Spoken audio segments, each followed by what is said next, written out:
Yeah, thanks a lot. Should you start my slides here? Yeah, thank you. So this presentation, I gave the same presentation fairly recently at a conference called Too Mad to Be True, which was more generally about madness and philosophy. But at the end of this presentation, I will say some more about how it connects to a public health perspective. And it is called Two Methods for Dealing with Bedrock Loss, as tried out by me, Sofia Jeppsson, during many years of struggling with madness. It's a bit of a melodramatic title, but I thought it was fitting because I think this is a pretty dramatic subject, at least for the person who lived through the whole thing. So next slide. Yeah, so what is then this epistemological bedrock? The term bedrock is taken from Wittgenstein's uncertainty. And it's supposed to be a belief cluster of stuff that we just know. So Rhodes and Gibbs have published on this and theorized that loss of bedrock might be an important factor in a lot of psychosis cases. And they give some examples of bedrock beliefs. And I have reproduced some of those examples here just to show you how extremely basic beliefs we talk about. I have a body, there are physical objects, tables and chairs do not think, I am human, I cannot pass through solid objects, there are many other people in the world. So I think everyone has a bunch of beliefs that are super basic like this, and we usually cannot argue for them. If you are a professional philosopher, then maybe you can come up with arguments for these, for why we are entitled to hold these beliefs, but those arguments are going to be secondary to just knowing. We just knew before we became philosophers and learned these sophisticated arguments as to why you are entitled to hold these beliefs. And there are skeptical philosophers throughout history who have argued that no, there is actually no justification, there is no evidence, we have no actual reason to trust all these basic bedrock beliefs, like David Hume, for instance. But philosophers often, even if they argue this, they don't really feel disturbed by it.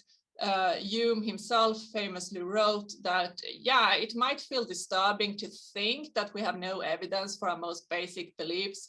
I'm paraphrasing here. You might feel a little disturbed by it in the philosophy seminar room, but as soon as you go out and do something else, like playing backgammon with your friends, you forget all about it and you're fine again.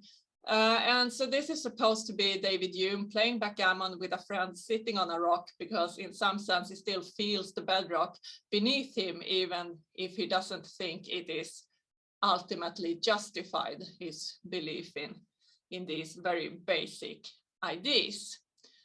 Next slide. But what happens if you suddenly don't feel certain of these very basic things anymore?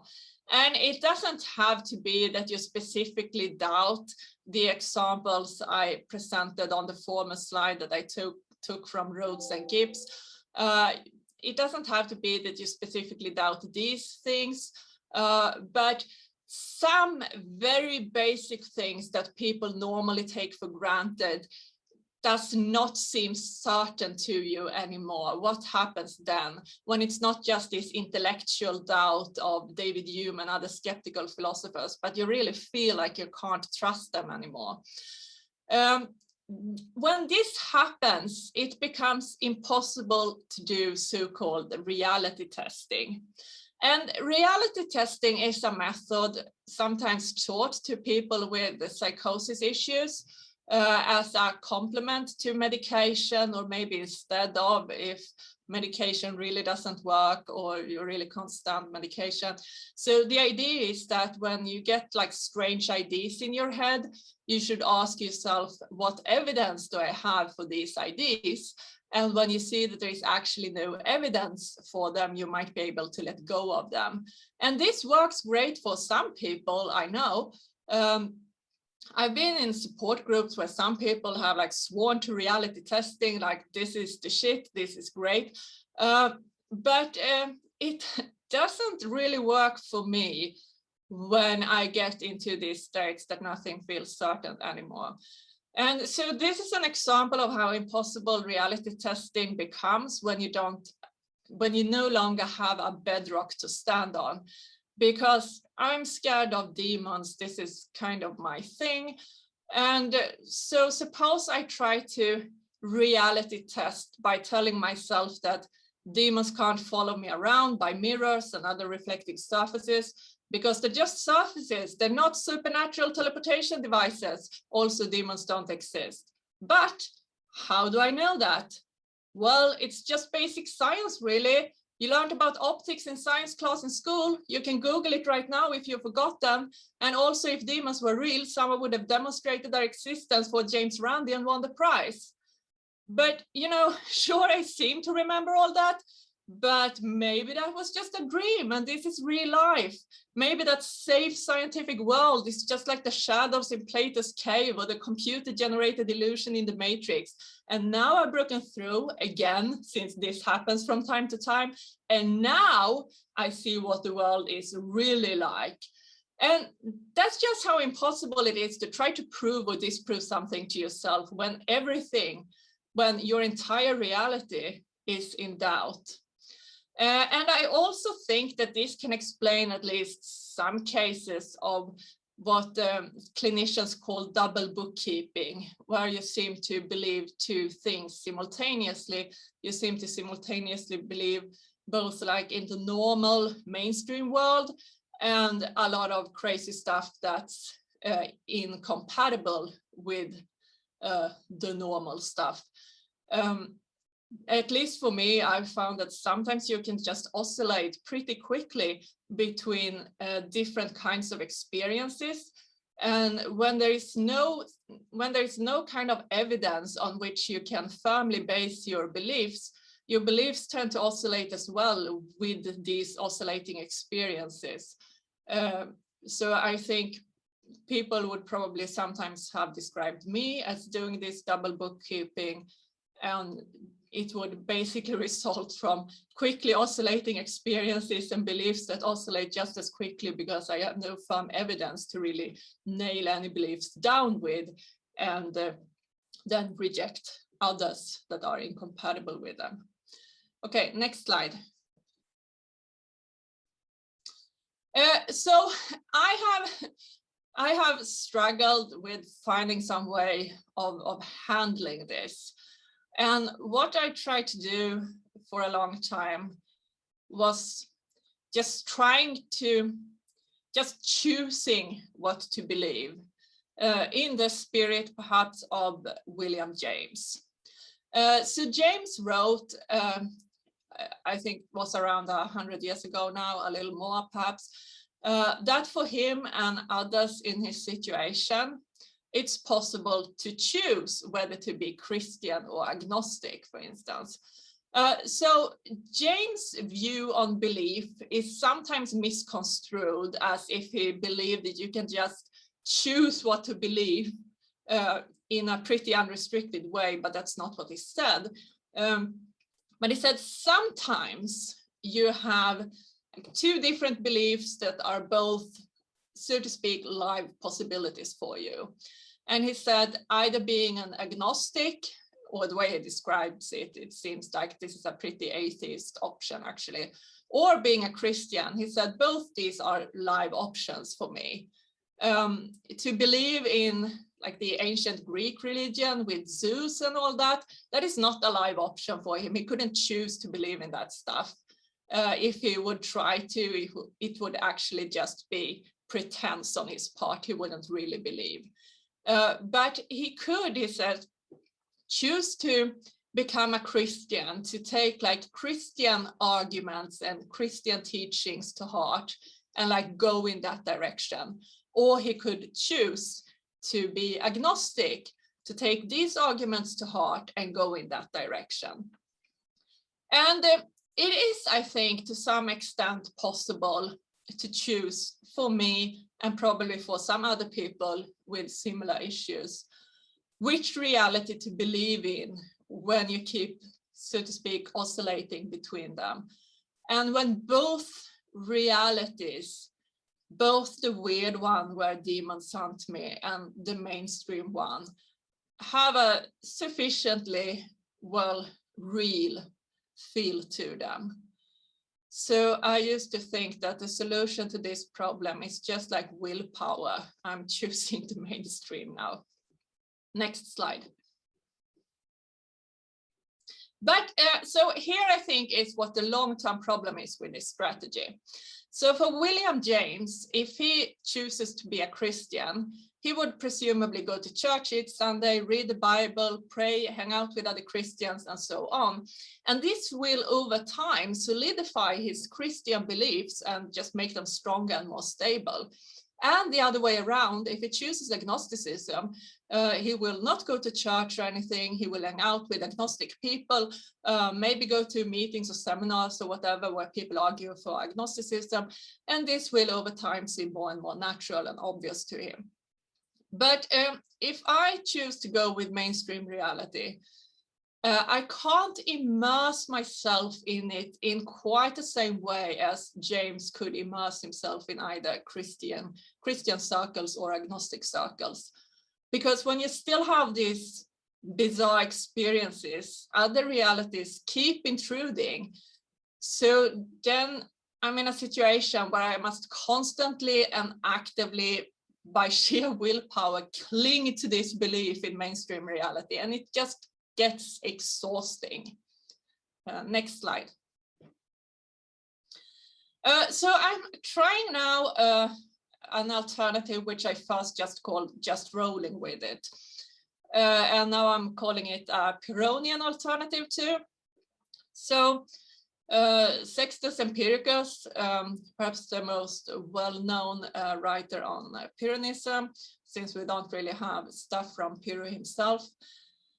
He talks about how you become distressed and feel anxious when you try to figure out how things really are like. And in some of his writings, he puts a lot of emphasis on value judgments. If you worry whether, say, some way of life is good and worthwhile, or if it's actually bad, then you can feel like really distressed by this. And trying to find out the answer to this question will only lead to more and more distress, because you're going to have different arguments from different philosophers and so on. There is no like final proof of who is right. But if you learn to just suspend judgment and not really care about whether this is so, then you can finally feel relaxed about it. And I think there is something to this strategy, although applied to different ways of experiencing reality rather than value judgments or other kinds of factual judgments in my case. So just try to suspend judgment and not really bother with which reality is true. It's kind of a difficult mental trick to do, but it does not require the constant exercise of willpower, so might be more long-term sustainable still. So obviously you must then find some other way to handle your fear of, in my case, these murderous demons, then insisting that they're not real. So when it comes to that, I mostly just tell myself that I'm 44 and I'm still alive, even though these guys have been after me since I was 10. So that kind of speaks to them being ultimately harmless. And there is possibly some advantages beyond not having to exercise so much willpower all the time to this strategy. So there are researchers who have written about, I have one reference here to a recent paper of Rittenane, Hamston and Broom, but they refer to previous research about how people who are actively psychotic, so to speak, they tend to score higher on scales of finding purpose in life and meaning in life than people who are in remission, who tend to score lower on these scales and who tend to be more depressed. So possibly you could achieve enhanced well-being if you learn to just roll with things rather than trying to repress them. Obviously, this is pretty speculative. I certainly have much better well-being now than I used to, but there are a lot of other things that have changed in my life. And anyway, I'm just one single person, so this is very speculative. I think you can also take more active measures in handling frightening stuff if you do not just sit there insisting it's not real, it's not real, it's not real. Like talking back to them, maybe using some protective magic that makes sense to you when you're mad. And I do think it can feel empowering to just take action and try to handle things in various ways instead of just going not real, not real, not real. Now the challenge is obviously, and this is also something discussed a lot in the philosophical literature on Pyrrhonism and Sextus Empiricus. How will you act? What should you base your actions on if you don't know what you believe? But I think often it's actually possible to find actions that, so to speak, work with both worldviews. So for instance, if you do some kind of protective magic, then you have straightforward reasons to do this from within the mad perspective. But you can also have pragmatic reasons to do this from a more sane mainstream perspective, like a psychologist told me, well, if it works to keep you calm and keep you from freaking out, that's fine. So that need not be an insurmountable obstacle. Next slide. I still think this is something that merits more research. Because first, it's well known that many people don't respond to meds, or they do get suppression of symptoms, but they get such bad side effects too that they can't stand them. I used to do fine on meds. Eventually, I got more and more side effects at the same time as they stopped suppressing symptoms. So that can happen. For a lot of people, they never worked really well. So we need more research into how we can live with and cope with madness. And research must also take into account how differently madness is experienced by different people, even if they share a diagnosis. So doctors and clinicians should have large and varied toolboxes, reality testing for some, perhaps rolling with it for some. And this is where it connects a bit more to public health models. Not just that mental health care should have this attitude that you need a varied toolbox. What works for one person need not work for the other person, rather than having the idea that repressing the symptoms is the goal for everyone. We do this with medication and possibly also with some reality testing on top. That's how we do it.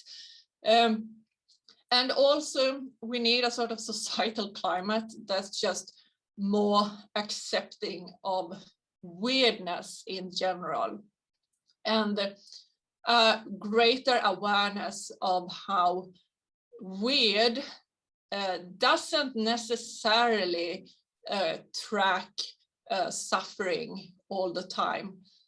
Sometimes getting a little weirder might decrease your suffering, and if so, that weirdness should be accepted, not fought on the grounds that it's still sick and pathological. And that was my presentation.